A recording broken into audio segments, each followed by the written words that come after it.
가장 가까운 가족 앞에서 문득 자신이 이방인처럼 느껴진 적이 있으신가요? 오늘 이야기의 주인공은 70살의 어머니입니다. 갑작스러운 사고로 잠시 아들의 집에서 지내게 된 그녀는 단 3일 만에 거실에 걸린 가족 사진 속에서 낯선 거리감을 발견합니다. 손녀의 무심한 한마디는 그녀가 처한 현실을 뼈아프게 깨닫게 했죠. 그녀는 다투지도 따져 묻지도 않았습니다. 그저 묵묵히 짐을 쌌을 뿐입니다. 그 짧은 3일 동안 그녀는 무엇을 보았기에 그런 결정을 내린 걸까요? 그 퇴장 뒤에는 어떤 애잔함과 체념, 그리고 지혜가 숨어 있을까요? 고령의 문턱에 서 있거나 이미 그 길을 걷고 있는 우리 모두가 깊이 고민해 봐야 할 노년의 삶과 자립에 대한 이야기. 오늘 인생 이야기에서는 70세 김순옥 여사의 내면을 통해 스스로의 삶을 당당히 가꾸어 나가는 진정한 행복의 의미를 찾아보고자 합니다. 사람 나이 70이 되면 넘어지는 소리조차 유난히 크게 들리는 법이다. 그날 아침 재래시장에서 모퉁이를 돌다 발을 헛디뎠다. 전조도 없었고 엉덩방아를 댔는 느낌도 채 들기 전 이미 차가운 바닥에 주저앉아 있었다. 들고 있던 뜨거운 두유가 신발 위로 쏟아졌고 얇은 콩물 껍질이 발등에 달라붙었다. 근처에서 생선을 팔던 미숙네가 비명을 지르며 달려왔다. 아이고 순옥 언니, 괜찮아요? 어째 소리가 이리도 커. 정작 내 목소리보다 그녀의 외침이 더 섬뜩했다. 나는 젖은 바닥에 앉아 헛웃음을 지으며 괜찮다고 말했다. 뼈는 늙고 피부는 얇아져 멍이 자주 들 뿐이라고. 하지만 미숙이가 나를 부축해 일으키려 할 때 사태가 심상치 않음을 직감했다. 왼쪽 엉덩이 깊숙한 곳에서 날카로운 대나무 꼬챙이가 쿡쿡 찌르는 듯한 통증이 밀려왔다. 근처 정형외과에서 엑스레이를 찍은 의사는 미간을 찌푸리며 미세 골절이라고 진단했다. 걷지도 무거운 걸 들지도 말고 당분간 누군가의 보살핌을 받아야 한다고 했다. 의사는 고개를 들어 나를 빤히 쳐다보며 물었다. 집에 같이 계실 분 없나요? 나는 대답하지 못했다. 사실 어떻게 답해야 할지도 몰랐다. 집으로 돌아와 주방의 작은 의자에 덩그러니 앉았다. 냉장고 앞에 놓인 남은 시래기, 국 한 사발이 눈에 들어왔다. 밥통에 밥도 하지 않은 채 멍하니 있다가 결국 아들 민구에게 전화를 건 것은 저녁 7시가 조금 넘은 시각이었다. 민구는 금방 전화를 받았다. 엄마? 내가 억지로 웃으며 소리를 내지 못하자 아들이 다시 물었다. 무슨 일이에요? 나는 그제야 조심스럽게 넘어졌다는 이야기를 꺼냈다. 민구는 한삼초간 침묵했다. 지금 어디에요? 많이 다쳤어요? 목소리엔 감정의 기복이 없었다. 나는 그저 집이라고 의사가 당분간 안정이 필요하다는데 혼자서는 좀 불편할 것 같아 연락했다고 천천히 설명했다. 수화기 너머로 또 한 번의 침묵이 흘렀다. 민구의 손가락이 컴퓨터 키보드 위를 여전히 두드리고 있는 소리가 들리는 듯했다. 어떻게 하고 싶으세요, 엄마? 제가 내일 연차 내고 내려갈까요? 나는 고개를 끄덕였지만 아들은 내 움직임을 볼 수 없었다. 민구가 말을 이었다. 그러지 말고 제가 내일 내려가서 엄마를 서울로 모셔올게요. 저희 집에서 몇 주만 계세요. 순간 가슴이 조여왔다. 민구네 집 구조를 잘 안다. 방 3개짜리 아파트에 내외와 공부하는 손녀까지 셋이 산다. 며느리는 직장 생활을 하고 주방은 모델하우스처럼 깔끔하다. 폐가 되진 않겠니? 내가 조심스레 묻자 민구는 사무적인 어조로 괜찮아요. 공간 좀 조정하면 되죠. 엄마도 그게 안심될 거예요. 라고 답했다. 마치 업무를 처리하는 모드로 전환된 것 같았다. 결국 내일 오후에 KTX를 타고 서울로 올라가기로 약속했다. 전화를 끊기 전 나는 한마디를 덧붙였다. 며느리한테 너무 부담 주지 마라. 민구는 웃으며 대답했다. 엄마, 서연이가 뭐 잡아먹는 사람도 아니잖아요. 발가락을 내려다보니 조금 부어 있었지만 움직일 수는 있었다. 사실 정말 모를 일이었다. 누군가에게 돌봄을 받는다는 것이 이토록 낯설고 어려운 일인 줄은. 다음 날 오후 서울역에 나타난 민구는 와이셔츠 차림에 얼굴이 좀 초췌해 보였다. 내 파란색 여행 가방을 끌며 아들이 말했다. 해외여행 가는 것도 아닌데 웬 짐이 이렇게 많아요? 에어컨 바람 때문에 추울까봐 그랬다. 내 대답에 아들은 별다른 말 없이 나를 태운 휠체어를 밀고 나갔다. 가는 내내 우리는 별 대화가 없었다. 나는 앞서 걷는 아들의 뒷모습을 보았다. 예전보다 머리숱이 적어졌고 눈가엔 피곤이 서린 주름이 깊었다. 소년 같던 기운은 사라지고 어느덧 완고한 직장인의 모습만이 남아 있었다. 민군의 집은 서울 강남의 한 아파트였다. 현관에 들어서자 소독제 냄새와 제습기 돌아가는 소리가 들렸다. 바닥은 눈이 부시게 반짝였고 슬리퍼들이 정갈하게 놓여 있었다. 나는 내 낡은 신발을 벗고 그들이 준비해준 분홍색 실내화를 신었다. 밑창이 너무 얇아 발바닥에 착 붙지 않는 느낌이었다. 며느리 서연이가 주방에서 나오며 웃었다. 어머님, 오셨어요? 고생 많으셨죠? 나는 고개를 끄덕이며 며느리의 긴 머리를 보았다. 머리가 많이 길었네. 여름이라 귀찮아서 그냥 뒀어요. 방 준비해뒀으니 일단 좀 누우세요. 내가 안내받은 곳은 손녀 지우가 예전에 쓰던 공부방이었다.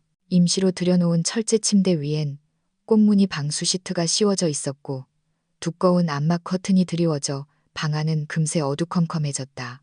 에어컨은 직접 켜시면 돼요. 우유 드시고 싶으면 말씀하시고요. 저희 집은 저지방만 먹거든요.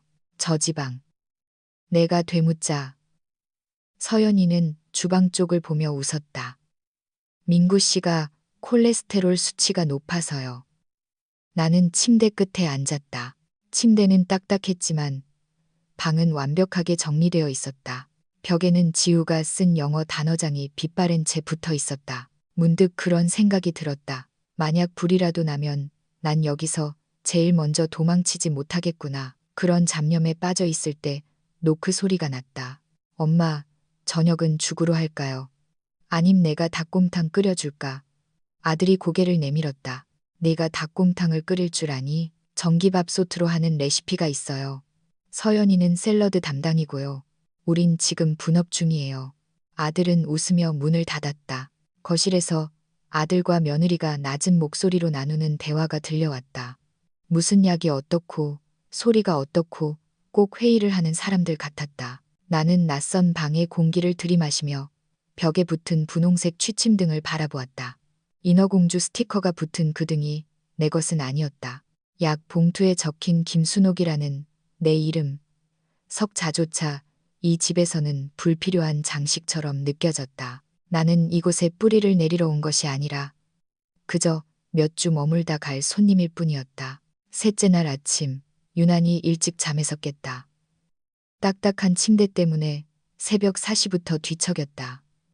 거실 사람들을 깨울까봐 조심스레 일어나 겉옷을 걸치고 방을 나섰다. 거실은 고요했다.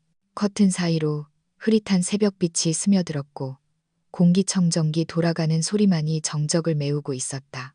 소파에 기대어 앉아 정돈된 거실을 둘러보았다. 리모컨의 위치, 쿠션의 각도까지 모든 것이 정해진 질서 속에 숨쉬고 있었다. 물을 마시려다 TV 장식장 위에 놓인 액자 하나를 발견했다. 가족 전용 벽면 한가운데 걸린 꽤 큰 사진이었다. 화창한 날, 발코니가 있는 예쁜 펜션 앞에서 5사람이 웃고 있었다. 민구와 서연이, 손녀 지우, 그리고 오른쪽 끝에는 화사하게 차려입은 사돈댁 한 여사가 서 있었다. 분홍색 경량 패딩에 고운 머플러를 두르고 입술을 붉게 칠한 사돈은 누구보다 자연스럽게 웃고 있었다. 사진 구석에는 2023 봄, 행복한 가족여행, 남이섬이라는 글자가 적혀 있었다. 가슴 한구석이 서늘해졌다. 작년 겨울, 민구에게 전화를 걸어 이번 명절엔 내려오지 말고 다 같이 온천이라도 가자고 했을 때 아들은 바쁘다며 나중에 가자고 했었다. 그 나중은 이미 사돈댁과 함께 지나가 버린 것이었다. 할머니, 일어났어요? 지우의 목소리에 깜짝 놀라 뒤를 돌아보았다. 아이는 잠이 덜 깬 눈으로 냉장고에서 우유를 꺼내 마시며 말했다. 저 사진 봤어요. 외할머니랑 남이섬 갔을 때인데 저 펜션 진짜 컸어요. 외할머니가 나중에 또 경주 가자고 하셨는데 지우의 말은 아기가 없었다. 그저 즐거웠던 기억을 자연스럽게 읊조리는 아이의 목소리였다. 할머니는 이번에 오래 있을 거예요? 지우가 고개를 갸우뚱하며 물었다. 선뜻 답이 나오지 않았다. 아이는 말을 이었다. 우리는 원래 같이 안 살았으니까 할머니가 여기 있으니까 꼭 손님 같아요. 아이는 그 말을 남기고 방으로 쏙 들어갔다. 손님이라는 단어가 귓가에 쟁쟁하게 남았다. 나는 소파에 앉아 무릎을 비벼댔다. 슬리퍼 아래 발바닥이 유난히 차갑게 느껴졌다. 사진 속 한 여사가 두른 그 머러를 멍하니 바라보았다. 2년 전 어버이날 백화점에서 보고 내 마음에도 들었지만 쓸데없다며 내려놓았던 바로 그 디자인이었다. 사돈은 그걸 참 예쁘게도 두르고 있었다. 나는 방으로 돌아왔다. 거실에 센서등이 켜졌다 꺼지는 사이 거울에 비친 내 모습을 보았다. 구부정한 등, 헝클어진 머리, 부은 눈꺼풀. 나는 다시 그 철제 침대에 몸을 묻었다. 공기청정기의 낮은 숨소리를 들으며 지우가 했던 말을 곱씹었다. 맛도 없는 과자를 억지로 씹어 삼키는 기분이었다. 삼켜지긴 하지만 목이 메는 그런 기분. 아침이 밝자 주방에서 달그락거리는 소리가 들렸다. 서연이가 지우에게 아침은 알아서 데워 먹으라고, 할머니 주무시니까 조용히 하라고 속삭였다. 나는 더 이상 이들의 질서 잡힌 삶의 일부가 되고 싶지 않았다.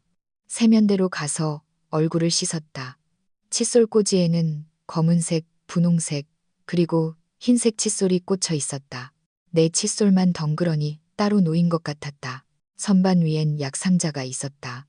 열어보니 사돈댁 한 여사의 약이었다. 한 여사님, 혈압약 아침 저녁 일할이라고 적힌 깔끔한 손글씨 옆에 작은 하트 그림까지 그려져 있었다. 세탁기 옆 슬리퍼 바구니에는 짙은 갈색의 고급 실내화 한 켤레가 놓여 있었다. 사돈이 올 때마다 신는 고정석 같은 신발이었다. 이 집 어디에도 내 흔적은 없었지만 한 여사의 그림자는 곳곳에 배어 있었다. 냉장고에 붙은 포스트잇에는 장모님 생신식당 예약 8명이라고 적혀 있었다. 나는 짐을 싸기 시작했다.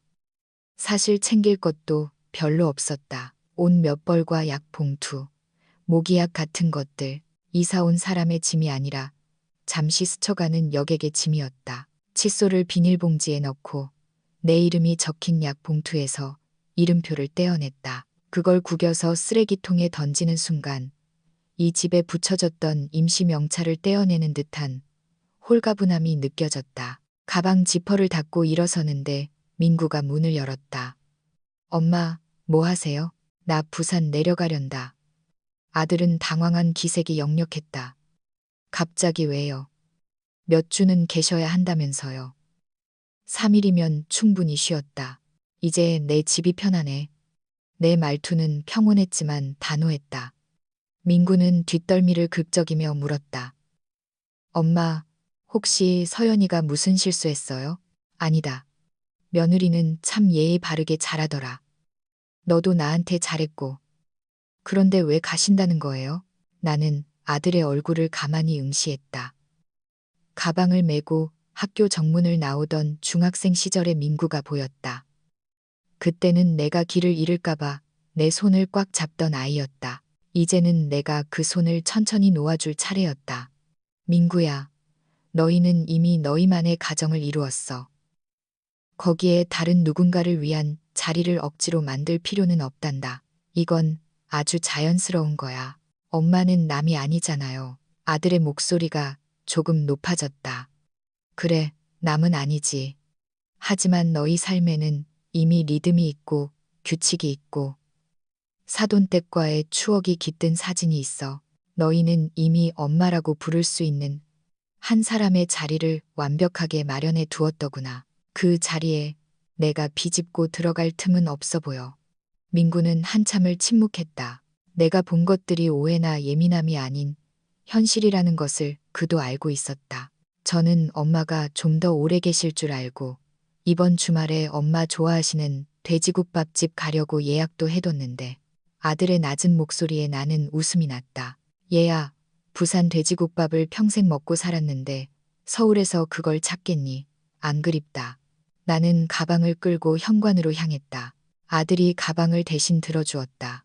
꼿꼿하게 허리를 펴고 서서 신발장 옆에 놓인 사돈의 갈색 슬리퍼를 마지막으로 한번 쳐다보았다. 따뜻한 조명이 흐르는 그 집은 무엇 하나 부족함이 없었고 그렇기에 더더욱 내 자리는 없었다. 부산으로 돌아오는 KTX 안에서 깜빡 잠이 들었다. 눈을 뜨니 창밖으로 익숙한 들판이 펼쳐져 있었다. 서울의 시멘트 냄새와는 다른 짭조름한 바다 냄새와 습한 열기가 섞인 고향의 공기. 역에서 내려 택시를 탔다. 기사님은 구수한 경상도 사투리가 섞인 라디오 방송을 틀어놓고 있었다. 연예인 누가 이혼했네. 만회하는 실없는 소리가 옆집 이야기처럼 정겹게 들렸다. 북구의 낡은 아파트 3층. 엘리베이터도 없는 그곳의 문을 열자 묵은 먼지 냄새가 훅 끼쳐왔다. 누군가에겐 낡은 냄새겠지만 나에겐 30년 세월이 밴 내 숨결이었다. 냄비 뚜껑 아래 배어든 간장 냄새, 덜 마른 수건의 눅눅함.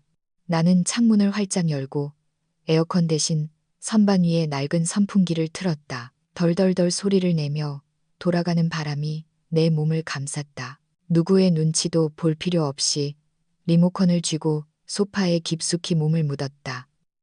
삐걱거리는 스프링 소리조차 반가웠다. 다음 날 아침, 벨소리가 요란하게 울렸다. 미숙이었다. 언니, 언제 왔어? 서울 간다더니 왜 벌써 와? 그녀의 목소리는 여전히 컸고 그 속엔 숨길 수 없는 반가움이 서려 있었다. 그냥 내 집이 최고더라. 내 짧은 대답에 미숙이는 더 묻지 않았다. 오늘 오후에 노인복지관에서 건강 강좌 있는데 같이 갈래? 끝나고 계란 한 판 주는 이벤트도 한대. 에구, 넌 물어보지도 않고 내 것까지 신청했니? 나는 투덜거렸지만 입가엔 미소가 번졌다. 복지관으로 향하는 길. 나는 오랜만에 꺼내시는 귀걸이를 만져보았다. 70년대 미인 대회 후보들이나 꼈을 법한 촌스러운 진주 귀걸이였지만 왠지 기분을 내고 싶었다. 복지관 입구에서 미숙이가 시원한 헛개수 한 병을 건넸다. 언니, 오늘 표정이 훨씬 좋네. 서울 가더니 때깔이 좀 좋아졌어? 말도 마라. 가서 잠만 자다 왔다. 우리는 왁자지껄한 교실로 들어갔다. 강사는 노년의 건강과 자존감에 대해 열변을 토하고 있었다. 우리는 누구의 엄마, 누구의 할머니이기 전에 나 자신입니다. 소일거리를 찾고 사람들과 어울리세요. 그래야 무너지지 않습니다. 나는 가만히 고개를 끄덕였다. 그래, 나는 무너지지 않았다. 아니, 이제야 비로소 바로 서고 있었다. 그곳에서 나는 김씨 아줌마가 아닌 김순옥 씨로 불렸다.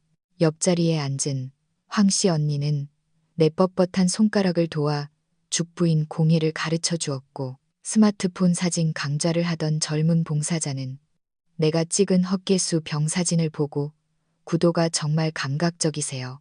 라며 칭찬을 아끼지 않았다. 서울 아파트에서는 보이지 않던 나라는 사람이 이곳에선 선명하게 존재하고 있었다. 시간이 흘러 주말 저녁 민구에게서 전화가 왔다. 엄마, 잘 지내세요?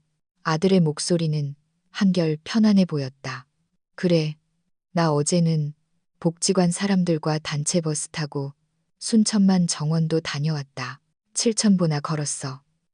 와, 엄마 대단하시네요. 스마트폰으로 그런 것도 보시고. 예, 이 엄마가 언제까지 뒷방 늙은이인 줄 아니? 나는 아들에게 그날 내가 보았던 사진과 슬리퍼 이야기를 담담하게 꺼냈다.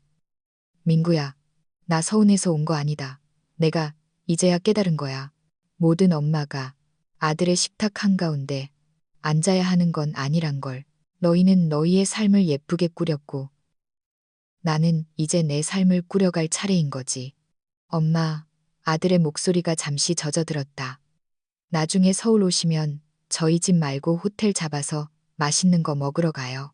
엄마가 예전에 말씀하신 그 한정식집 제가 쏠게요. 그래, 그때는 비싼 거로만 시킬 테니 각오해라. 전화를 끊고 나는 거실 서재용 선반으로 다가갔다. 거기엔 새로 산 하얀색 액자가 놓여 있었다. 복지관 친구들과 함께 순천만에서 찍은 단체 사진이었다. 햇살 아래 파란 티셔츠를 입고 눈이 실종될 만큼 활짝 웃고 있는 내 모습. 그 옆엔 20년 전 남편과 민구와 셋이 찍은 낡은 가족 사진이 나란히 놓여 있었다. 과거의 나도, 현재의 나도 모두 소중한 내 인생의 한 장면이었다. 누군가의 삶에 억지로 끼워 맞춘 조각이 아니라 내가 직접 선택하고 그려넣은 풍경 속에 내가 서 있었다. 나는 이제 더 이상 사진밖에 이방인이 아니었다. 순옥 여사의 이 결정은 체념이었을까요? 아니면 노년의 지혜였을까요? 어쩌면 우리는 사랑이라는 이름으로 서로의 영역을 침범하고 있었는지도 모릅니다. 자녀의 삶을 인정해주고 나의 삶을 당당히 찾아나가는 것. 그것이 진정으로 서로를 아끼는 길이 아닐까 생각해 보게 됩니다. 여러분은 순옥 여사의 선택을 어떻게 보시나요? 만약 여러분이 그녀와 같은 상황이었다면 낯선 정막 속에 머물며 적응하려 애쓰셨을까요? 아니면 자신만의 공기를 찾아 문을 열고 나오셨을까요? 여러분의 소중한 생각을 댓글로 들려주세요. 오늘 이야기가 마음에 닿았다면 비슷한 고민을 하고 있을 소중한 분들에게 공유해 주시길 바랍니다. 우리는 모두 누군가의 부모이자 자녀이지만 그 이전에 오롯한 나 자신이니까요. 다음 단계로 제가 도와드릴까요? 이 이야기를 바탕으로 노년의 자립과 심리를 다룬 짧은 에세이 한 편을 더 작성해 드릴까요? 아니면 이 이야기를 활용한 팟캐스트 대본 형식으로 다듬어 드릴까요?